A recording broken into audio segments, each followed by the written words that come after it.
우리 사도신경으로 신앙 고백하시겠습니다. 나는 전능하신 아버지 하나님 천지의 창조주를 믿습니다. 나는 그의 유일하신 아들 우리 주 예수 그리스도를 믿습니다. 그는 성령으로 잉태되어 동정녀 마리아에게서 나시고 본디오 빌라도에게 고난을 받아 십자가에 못 박혀 죽으시고 장사된 지 사흘 만에 죽은 자 가운데서 다시 살아나셨으며 하늘에 오르시어 전능하신 아버지 하나님 우편에 앉아 계시다가 거기로부터 살아있는 자와 죽은 자를 심판하러 오십니다. 나는 성령을 믿으며 거룩한 공교회와 성도의 교제와 죄를 용서받는 것과 몸의 부활과 영생을 믿습니다. 아멘. 우리 찬송가 543장 찬송 하나님께 드리겠습니다. 543장입니다.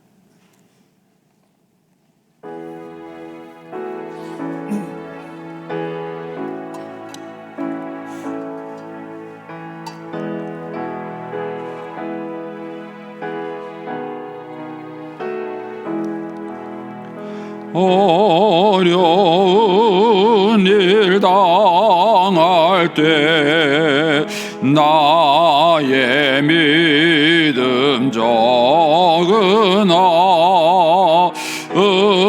의지하는 내 주를 더욱 의지합니다. 세월 지나갈수록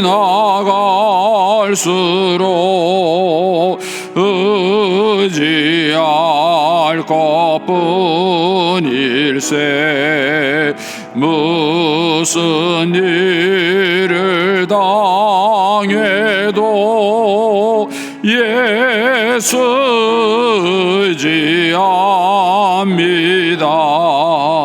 성령께서 내 마음 밝히 비춰주시니 인도하심 따라서 주만 의지합니다. 세월 지나갈수록 의지할 것뿐일세 무슨 일을 당해도 예수 의지합니다. 밝을 때의 노래와 어두울 때의 기도로 위태할 때도 음을 주께 간구합니다. 세월 지나갈수록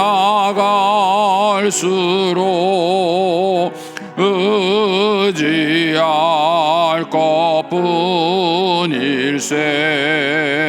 무슨 일을 당해도 예수 의지합니다. 생명 있을 동안에 예수 의지합니다. 천국 올라가도록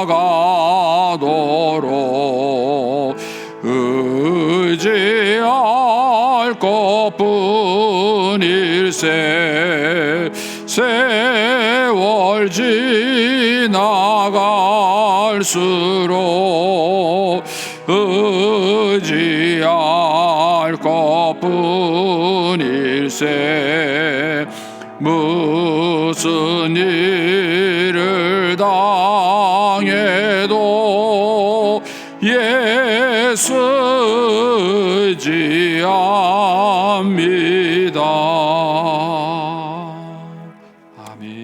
기도하겠습니다. 좋으신 아버지 하나님, 은혜를 감사합니다.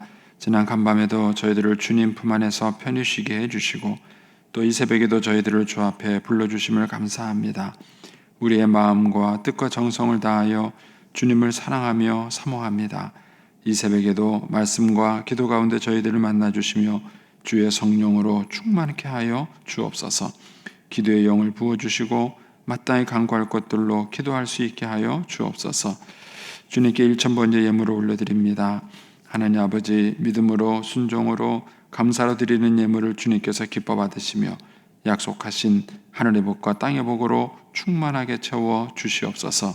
주의 은혜로 종의 가정들을 형통케 해주시며 그 자녀들을 축복하여 주시옵소서. 예수님의 이름으로 축복하며 기도하옵나이다. 아멘. 오늘 아침 말씀은 욥기 17장 6절에서 16절까지 말씀입니다.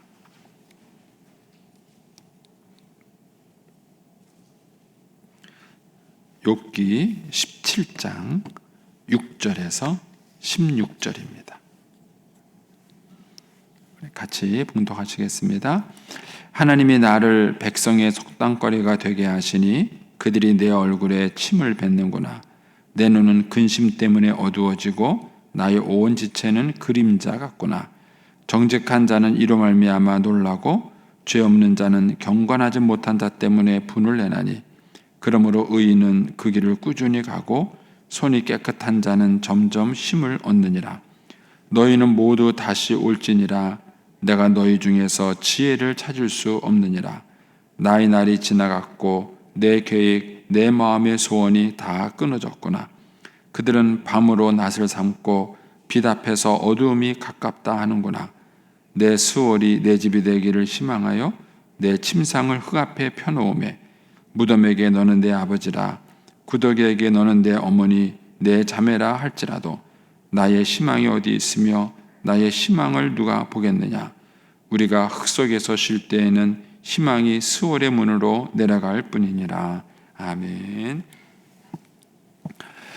이 새벽에도 주의 은혜와 축복이 함께 하시기를 축원합니다. 욥은 이제 자기가 고난 가운데 있을 때에 이제 중보자가 없는 것을 이제 안타깝게 여기고 탄식하죠. 우리가 이제 인생을 살아가는 동안에 이제 우리의 삶에 중보자가 있다는 것은 큰 축복입니다. 그러니까 하나님이 예수님을 우리의 중보자로 내어 주셨죠. 그러니까 우리가 어떤 죄의 문제든 어떤 것이든 간에 예수님을 우리의 삶에 중보자가 되십니다. 그래서 지금도 예수님께서 하나님 보좌 우편에서 우리를 위해서 하시는 게 있다면 우리를 위해서 중보하면서 기도하는 것입니다. 그래서 이제 교회에서도 이렇게 이제 보면은 이제 그런 얘기를 종종 들어요. 어려움이 있을 때 누군가에게 기도 부탁을 하고 싶은데 기도 부탁할 사람이 만만치가 않다는 거예요. 누군가에게 기도 부탁. 그래서 여러분들은 어려울 때 어떻게 하세요? 어려울 때 찾아갈 사람이 있는가 하는 것이죠. 또 동시에 또 내가 누군가에게 그런 사람이 되면은 좋아요. 그래서 교회가 건강하면 이제 어려울 때 꼭 목사님을 찾지 않아도 찾을 사람이 있어야 돼요.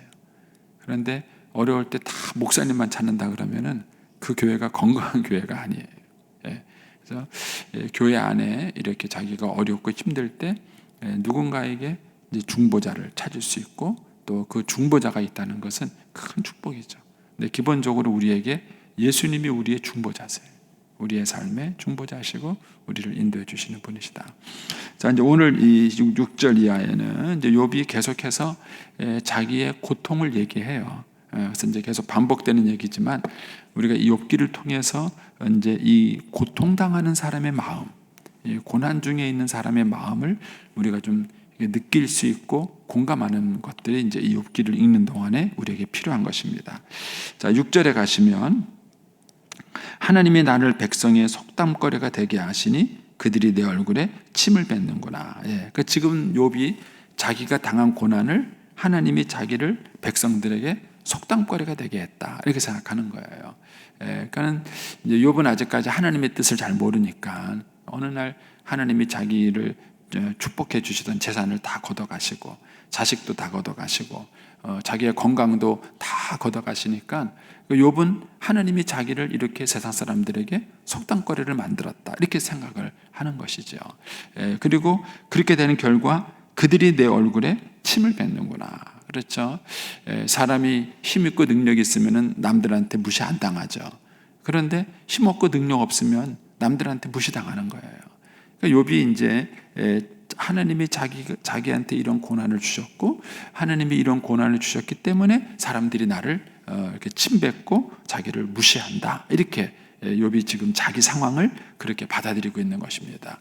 그러니까 욥이 이런 상황이 굉장히 절망스러운 것은 하나님께도 버림받았다는 생각이 드는 것이고 사람에게도 버림받았다고 생각이 드는 거예요. 그러니까는 욥이 참 절망적인 것이죠. 그러니까 이제 고통 가운데 있는 사람의 특징은 그래요. 그 고통의 뭐 이렇게 크기는 사람마다 차이가 있을 수 있겠지만 그러나 고통당하는 사람의 공통점은 뭐냐면은 하나님에게도 버림받았고 사람에게도 버림받았다고 생각하는 거예요. 만약에 그 중에 어느 하나만 있더라도 그래도 그 사람이 크게 절망하지 않습니다. 그러니까 사람들에게 상처받아도 하나님이 나를 도우신다 이런 믿음이 있으면 그래도 버틸 수 있어요.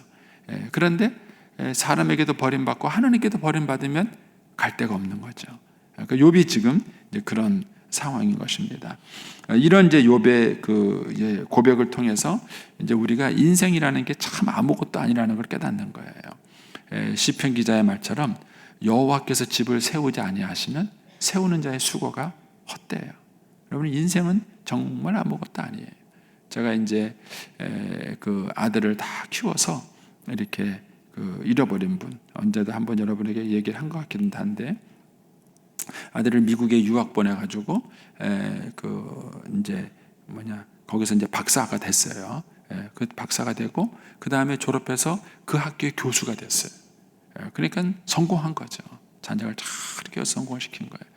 그래서 그 학교 교수가 돼서 한 학기를 강의했어요. 한 학기를 강의하고 그 다음에 두 번째 학기 강의하는데 본인이 연구실에서 그 책을 보다가 툭 이렇게 쓰러졌대요. 툭 쓰러졌대요. 근데 그 길로 하늘나라 갔어요. 그 길로 하늘나라. 근데 그 부모가 얼마나 마음이 아프겠어요. 근데 이제 그때 그분이 해준 얘기가 있어요. 뭐냐면은 아들을 만약에 25살까지 키웠다. 그러면은 25살 곱하기 0은 0이에요. 그러니까는 자기가 25년 그 정성을 들인 게 한순간에 0이 되는 거예요. 여러분 그게 인생이에요. 근데 사람들이 그걸 모르는 거예요. 사람들이 자기가 노력하고 수고하고 막 하면은 될 수 있다고 생각하는 거예요. 그런데 인간이 30년 40년 노력해서도 끝에 하나님이 곱하기 0을 해버리면은 0이에요. 그래서 그걸 아는 시편 기자가 여호와께서 집을 세우지 아니하시면 세우는 자의 수고가 헛되고 여호와께서 성을 지키지 아니하시면 파수꾼의 경성함이 허사로다. 이렇게 되는 거예요. 반면에 앞에 있는 숫자가 아무리 작아요. 1이든 2든 작아요. 근데 만약에 뒤에다가 하나님의 숫자를요. 만약에 1000을 곱한다고 생각해 보세요. 1 곱하기 1000은 얼마예요? 1000이 되는 거예요. 만을 곱하면요. 만이 되는 거예요. 이거는 이제 우리에게 헛된 망상이나 소망을 준다면은 잘못된 생각이겠지만 인간의 노력과 하나님의 축복이 어떤 관계인가를 우리에게 보여주는 거예요. 그러니까는 사람이 아무리 수고해도 하나님께서 그걸 영으로 만들어 버릴 수 있어요. 그런데 반면에 인간이 참 보잘것없어도 하나님께서 뒤에다가 곱하기 1000을 해버리면은 달라지는 거예요.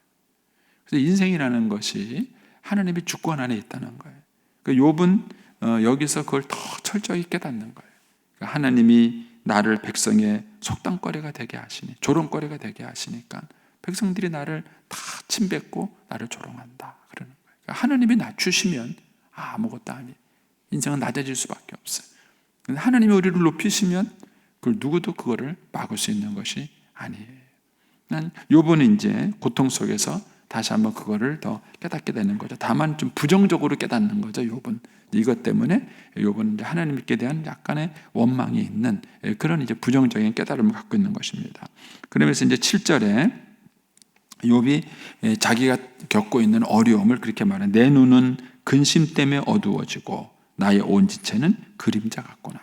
공동 번역이 조금 더 시적인 언어로 번역을 했는데, 공동 번역에는 슬픔에 절어 흐려진 눈, 그림자처럼 흐느적거리는 내 몰골이요, 이렇게 번역을 했어요. 시적으로 번역을 했죠. 그러니까 이제 지금 자기가 육체가 너무 이제 고난 속에서 이제 피폐해진 이제 그런 모습을 욥이 여기다 얘기한 것입니다. 그러면서 이제 8절에 정직한 자는 이로 말미암아 놀라고 죄 없는 자는 경건하지 못한 자 때문에 분을 내나니. 이런 욥의 모습을 보고 정직한 자, 의인은 깜짝 놀라는 거예요. 어떻게 저렇게 될 수 있지? 욥이 저렇게 믿음으로 살았는데, 신앙으로 살았는데 어떻게 저렇게 될 수 있지? 하고 깜짝 놀란다는 거예요. 근데 9절에 가면은 그러므로, 우리 개역 개정에서는 그러므로라고 번역했지만 우리말 성경에서는 그러나, 영어 성경에는 그럼에도 불구하고 이렇게 번역을 했어요. 그러니까 아마 이제 이런 뉘앙스가 더 맞는 것 같아요. 그러니까 정직한 자가 욥의 당하는 고난을 보고 깜짝 놀라요. 어떻게 의인이 저럴 수 있지? 저러면 안 되는데 하면 놀라요. 근데 그럼에도 불구하고 의인은, 9절에 보면은 의인은 그 길을 꾸준히 간다는 거예요.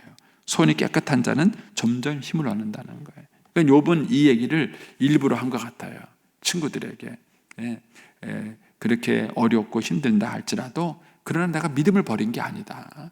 내가 믿음을 버린 게 아니고 내가 의인으로서 이 길을 포기한 것이 아니다라는 얘기를 일부러 힘주어 친구들에게 강조하는 것입니다. 왜냐하면 지금까지 친구들이 욥을 자꾸 비난했기 때문에 그래요.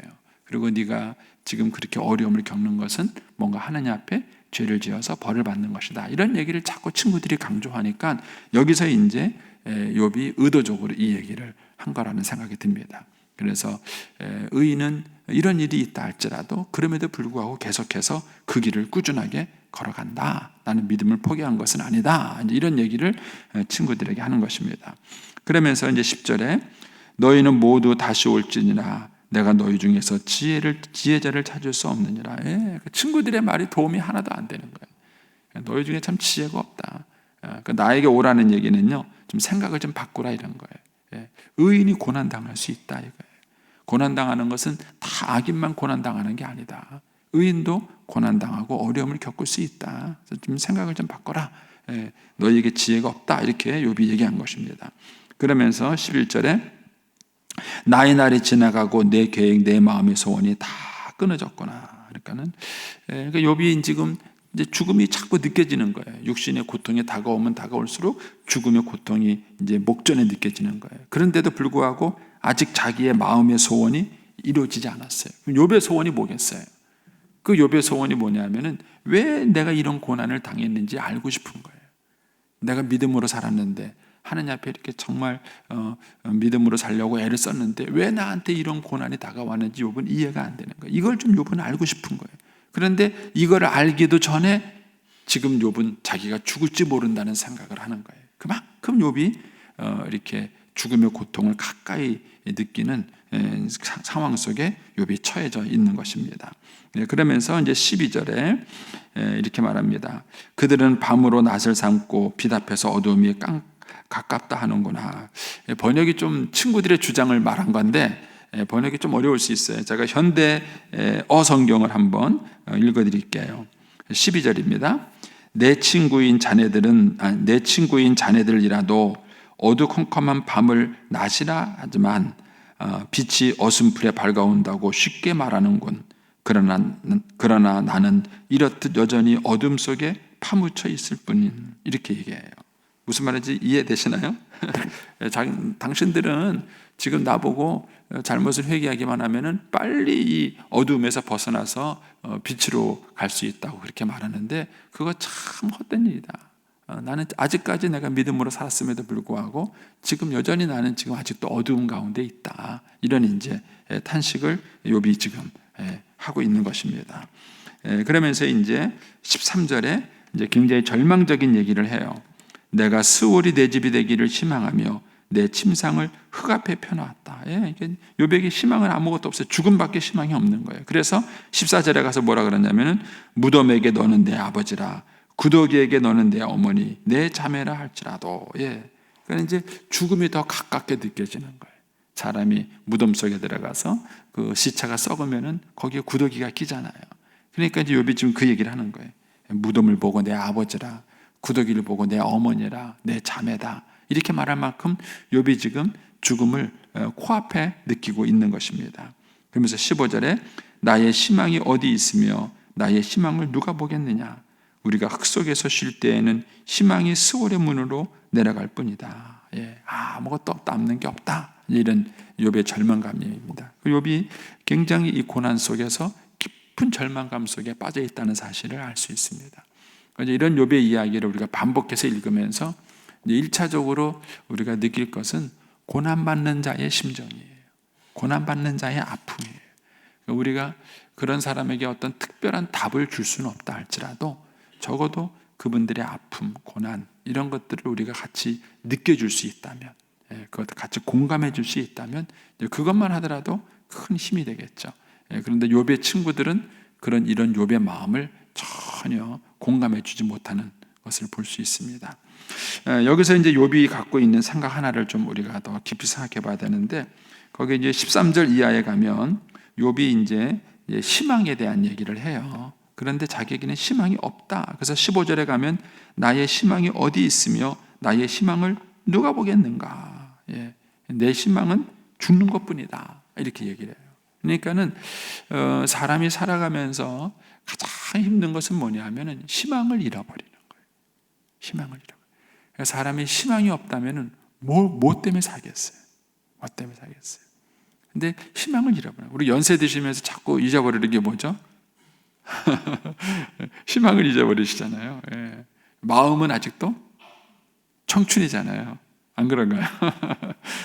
마음은 아직도 청춘이에요. 그런데 이제 여러 가지 이제 건강이나 이런 것들이 잘 따라오지 않으니까 자꾸 희망을 꺾어요. 이제 이것도 아니고 이것도 아니고 이것도 아니고 희망을 자꾸 꺾죠. 이제 그런 것들이 사람에게는 굉장히 절망적인 거예요. 그래서 우리가 희망을 잊어버려서는 안 돼요. 그래서 믿음, 소망, 사랑, 이 세 가지는 항상 필요해요. 이 셋 중에 어느 하나가 없어도 우리는 인생을 살 수가 없어요. 이 희망을 어떻게 잃어버리지 않을 수 있겠는가 하는 것입니다. 이것에 대한 답이 이제 욥기는 구약이잖아요. 이 답이 신약에 있는 거예요. 신약에 있는 거예요. 예수님은 우리에게 절대적인 희망이세요. 그래서 똑같은 죽음 앞에서도 바울과 비교해 보면은요, 전혀 달라요. 바울은 감옥에서 자기 죽음을 앞두고도 뭐라 그래요? 내가 나의 달려갈 길을 다 달려갔다. 그러니까 바울은 곧 죽음을 느끼고 있는 거예요. 똑같이 이 욥처럼 죽음을 느껴요. 내가 이제 전제와 같이 부음이 되고 내가 곧 나이가 달려갈 길을 다 달려갔다. 근데도 바울은 뭐라 그러냐면은 이제 나를 위해서 의의 면류관이 예비되었다. 그래서 여전히 그 죽음 앞에서도 이 바울은 희망을 얘기해요. 스데반 같은 경우는 돌에 맞아 죽잖아요. 돌에 맞아 죽으면서 막 분하고 억울하고 그게 아니에요. 스데반은 죽으면서도 얼굴이 천사 같았어요. 왜냐하면 그가 희망을 봤잖아요. 돌에 맞아 죽으면서도 뭘 봤냐면 하늘을 들어서 자기를 기다리고 계신 예수님을 보는 거예요. 보라, 주님이 나를 위해서 기다리고 있다, 그런 거예요. 그러니까는 신자들에게 있어서 건강한 믿음을 갖게 됐을 때에는 절대 그 희망을 갖고 있습니다. 신자들에게는 절대 꺾이지 않는 희망과 소망이 있습니다. 근데 이것이 사라지게 됐을 때 믿음이 흔들리는 거예요. 그래서 저와 여러분이 예수 안에서 건강한 믿음을 갖게 되면은 세상에 그 무엇으로도 꺾을 수 없는 희망과 소망이 있습니다. 그것이 정상이에요. 그런데 만약에 그 희망이 꺾이고 있다면 건강한 믿음으로 가고 있는 것이 아닙니다. 세상에 절대로 포기할 수 없는 희망이 우리 신자들에게는 있는 것이죠.